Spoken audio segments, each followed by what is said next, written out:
That's why बयानबाजी। गृह मंत्री अमित शाह ने कोलकाता में ममता बनर्जी सरकार के खिलाफ चार्जशीट जारी की। उन्होंने कहा है कि चार्जशीट टीएमसी सरकार की 15 वर्षों के काले कारनामों का संकलन है। शाह ने कहा है कि यह सोनार बांग्ला का सपना दिखाकर बंगाल की जनता का शोषण करने वाले शासन की पूरी कहानी है। सभी जानते हैं, बंगाल में चुनाव की घोषणा हो चुकी है और भारतीय जनता पार्टी के सभी कार्यकर्ता हमारे प्रदेश अध्यक्ष जी के नेतृत्व में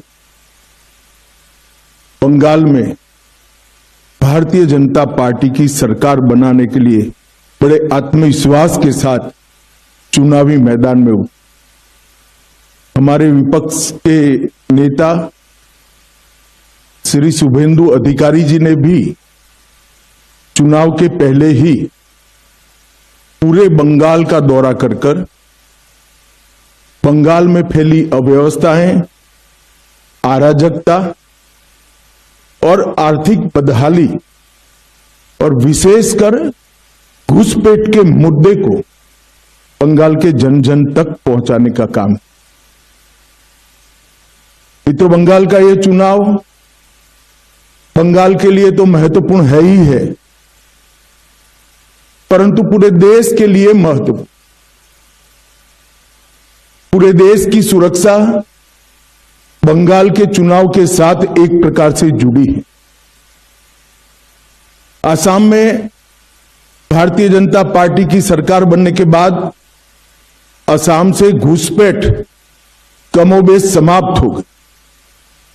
अब एक ही रास्ता बचा है जहां से घुसपैठ होकर पूरे देश के अंदर घुसपैठिए फैलते हैं और देश की सुरक्षा के साथ खिलवाड़ करते। इसलिए बंगाल का एक चुनाव।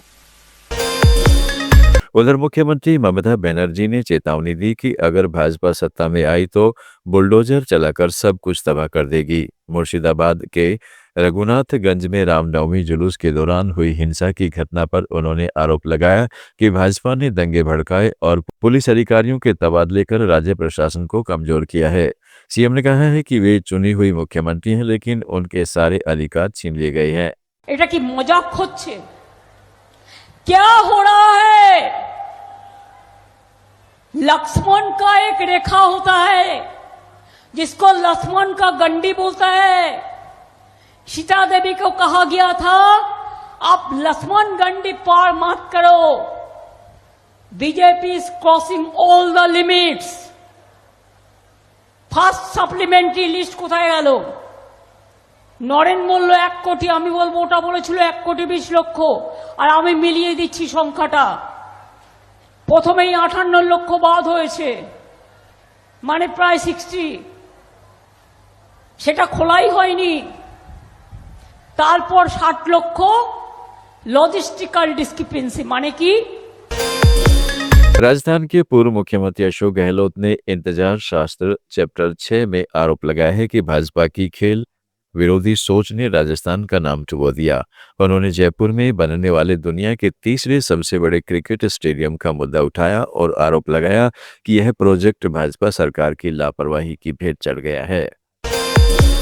प्रधानमंत्री नरेंद्र मोदी ने ग्रेटर नोएडा के जेवर में नोएडा इंटरनेशनल एयरपोर्ट के फेज 1 का उद्घाटन किया। उन्होंने कहा है कि संकट के इस दौर में भी भारत में बिना किसी रुकावट के अपनी तेज गति से विकास यात्रा जारी रखी गई है। पश्चिमी यूपी में लगातार हो रहे बड़े प्रोजेक्ट्स इसका प्रमाण है। मोदी ने यूपी की पिछली सपा सरकार पर जमकर आरोप लगाए। साथियों, संकट के इस समय में भी भारत ने अपने तेज विकास को निरंतर जारी रखा है। मैं सिर्फ पश्चिमी उत्तर प्रदेश की ही बात करूं तो पिछले कुछ सप्ताह में ही ये चौथा बड़ा प्रोजेक्ट है जिसका शिलान्यास या लोकार्पण हुआ है। इन कुछ ही सप्ताह में इस दौरान नोएडा में बहुत बड़ी सेमी कंडक्टर फैक्ट्री का शिलान्यास हुआ। इसी कालखंड में देश की पहली दिल्ली मेरठ नमो भारत ट्रेन ने गति पकड़ी। इसी कालखंड में मेरठ मेट्रो का विस्तार किया गया और इतने कम समय में आज नोएडा इंटरनेशनल एयरपोर्ट का आप सबके हाथों से उद्घाटन भी हो गया। इसके जवाब में सपा प्रमुख अखिलेश यादव ने कहा है कि प्रधानमंत्री मेहमान बनकर उत्तर प्रदेश आए हैं, इसलिए उन्हें सम्मान सहित विदा किया जाएगा। अखिलेश यादव ने एक्स पर लिखा है कि जाने वालों की बात का बुरा नहीं माना जाता। जब हार साफ दिखने लगती है तो इंसान को न अपने पद का मान देता है न कथन पर नियंत्रण। उन्होंने कहा है कि भाजपा अब हार के डर से बौखला रही है।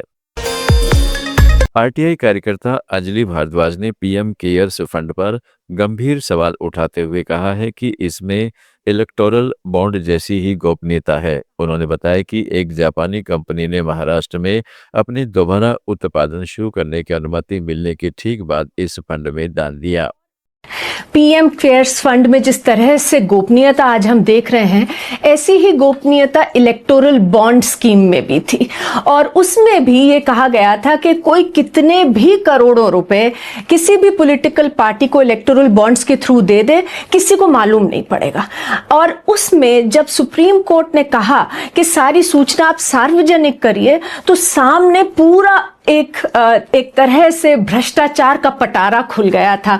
साफ नजर आ रहा था कि क्विड प्रो को हो रहा है, यानी कि चंदा दो कॉन्ट्रैक्ट लो। तो 16,000 करोड़ रुपए के केवल बॉन्ड्स दिए गए, लेकिन उसके बदले में लाखों करोड़ों रुपए के कॉन्ट्रैक्ट्स कंपनियों को मिल गए। अब इसे तो हमने ये भी देखा कैसे रेगुलेटरी इनएक्शन हो रहा था। ड्रग कंपनियां जिनकी खराब क्वालिटी की ड्रग्स थी, उनके ऊपर एक्शन बंद कर दिया जाता था जब उसी समय के अराउंड जब वो डोनेट कर रही थी रूलिंग पार्टीज को। और यही कारण था कि आपने और तमाम लोगों ने इलेक्टोरल बॉन्ड स्कीम को भ्रष्टाचार का सबसे बड़ा स्कैम हमारे देश में कहा भी था।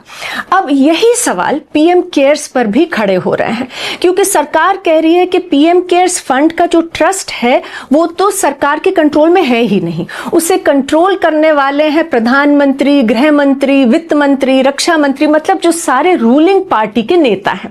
तो एक तरह से रूलिंग पार्टी कंट्रोल्ड ट्रस्ट बन गया है जो प्रधानमंत्री का जो केयर्स फंड है। और इसमें अब ये एक बड़ा पोटेंशियली बड़ा सवाल उठ रहा है कि जो पैसे आ रहे हैं इस पीएम केयर्स फंड में, वो भी कहीं क्विड प्रो को के लिए तो नहीं आ रहे हैं। और इसमें जैसा अमृता ने बताया, कांग्रेस नेता केसी वेणुगोपाल ने पेट्रोल और डीजल पर एक्साइज ड्यूटी कम करने को चुनावी ड्रामा बताया है। उन्होंने कहा है कि जब भी चुनाव नजदीक आते हैं सरकार इसे कम कर देती है और चुनाव खत्म होते ही फिर बढ़ा देती है। वेणुगोपाल ने एलपीजी की कमी और ब्लैक मार्केटिंग की समस्या को भी सरकार की विदेश नीति की नाकामी करार दिया, जिसके चलते आम आदमी को सब्सिडी वाले गैस सिलेंडर समय पर नहीं मिल पा रहे। Already Honorable Congress President reacted on that. This is our own election drama. Whenever election coming, they will reduce. After election, they will increase again. The people want a permanent relief. And there these things of LPG shortage and this black marketing of LPG all caused because of the foreign policy of India government. They are not taking any adequate measure to safeguard the people interest. These are all dramas which they are doing during the election time. You see that last elections also they will reduce the excise duty. After election they will increase again. This is the thing. Jammu Kashmir के मुख्यमंत्री उमर अब्दुल्ला ने प्रधानमंत्री नरेंद्र मोदी के साथ बैठक के बाद जनता को आश्वस्त किया है कि केंद्र सरकार ने जरूरी सामान की कोई कमी न होने का भरोसा दिया है। उन्होंने कहा है कि अफवाहों से घबराने की कोई जरूरत नहीं है, क्योंकि पेट्रोल पंपों और गैस सिलेंडर वितरण केंद्रों पर लग रही भीड़ सिर्फ अफवाहों का नतीजा है। ऑनरेबल प्राइम मिनिस्टर साहब के हवाले से एक मीटिंग बुलाई गई थी। मीटिंग में तमाम चीफ मिनिस्टर्स मौजूद रहे, मां सिवाय वो 5 रियासतें जहां इलेक्शन होने जा रहे हैं। मीटिंग के दौरान कैबिनेट सेक्रेटरी साहब की तरफ से एक डिटेल्ड प्रेजेंटेशन हमें दी गई। प्रेजेंटेशन में मौजूदा हालात के बारे में जो दिक्कतें सामने आ रही हैं, खासकर स्टेट ऑफ हॉर्मूज को लेके और वेस्ट एशिया में जो जंग के शुरू होने के बाद, और उसके बाद हमें ये भी बताया गया कि किस तरह फ्यूल और एसेंशियल सप्लाईज की उसकी जो सप्लाई है उसको किस तरह बरकरार रखा जा रहा है। और कैबिनेट सेक्रेटरी के तरफ से, गवर्नमेंट ऑफ इंडिया की तरफ से हम सबको यकीन दिलाया गया है कि किसी चीज़ की कमी नहीं है। और यही बात मैं लोगों तक पहुंचाना चाहता हूं, क्योंकि अफवाहें बहुत चलती हैं और अफवाहों के बाद आपने खुद यहाँ देखा होगा पेट्रोल पंपों के बाहर लाइनें लगी, लोगों ने गैस के सिलेंडर हासिल करने की कोशिश की। रोज़ हम अपने सप्लाई पोजीशन को जो है मॉनिटर कर रहे हैं। हमारे पास अभी फ़िलहाल गैस सिलेंडरों की अगर हम बात करें, डीजल, पेट्रोल, केरोसिन, किसी चीज़ में कमी नहीं है। और गवर्नमेंट ऑफ इंडिया ने भी हमें अश्योर किया है कि सप्लाई जो है वो जारी रखा जाएगा। जंग के शुरू होते ही आपको याद होगा कि गैस सिलेंडरों में एक कटौती लाई गई कमर्शियल के लिए। डोमेस्टिक के लिए 100% जो है हमें इजाज़त दी गई थी बांटने की। कमर्शियल में पहले उन्होंने 20% पे उसको सीलिंग रखा, अब उस सीलिंग को बढ़ा के 70% किया हुआ है। तो हम उम्मीद करते हैं कि किसी तरह की कमी नहीं होगी। उसके साथ साथ प्राइम मिनिस्टर ने हमें याद दिलाया कि किस तरह पूरा मुल्क एक साथ होकर हमने कोरोना का मुकाबला किया। उन्होंने बार बार टीम इंडिया का जिक्र किया कि पूरा मुल्क जो है वो एक साथ आया और कोविड का हमने मुकाबला किया। इसी तरह पूरा मुल्क एक साथ आके। अमेरिकी उपराष्ट्रपति जेडी वेंस ने संकेत दिए हैं कि अमेरिका ईरान के खिलाफ चल रही सैन्य कार्रवाई को ज्यादा लंबा नहीं चलाना चाहता है। वेंस ने एक इंटरव्यू में कहा है कि अमेरिका ने ईरान के खिलाफ ज्यादातर सैन्य उद्देश्य हासिल कर लिए हैं और हम जल्द ही वहां से बाहर निकल जाएंगे। वेंस ने कहा है कि इसके बाद गैस की कीमतें फिर से नीचे आ जाएंगी। We need to neuter them for a very, very long time, and that's the purpose. You're right. Gas prices have certainly gone up because of what's going on in the Middle East, but they're going to come down, right? This is a very, very temporary reaction to what is going to ultimately be a short-term conflict. I think the president's been very clear about this, that we're not interested in being in Iran a year down the road, 2 years down the road. We're taking care of business. We're going to be out of there soon, and gas prices are going to come back down. उधर ईरानी revolutionary guard corps के प्रवक्ता ने दावा किया है कि Iran की ओर से अमेरिकी गुप्त ठिकानों पर किए गए हमलों में 500 से अधिक अमेरिकी सैनिक हताहत हुए हैं। प्रवक्ता ने कहा है कि राष्ट्रपति ट्रंप को समझना होगा कि यह क्षेत्र अमेरिकी सैनिकों के लिए कब्रिस्तान बन जाएगा।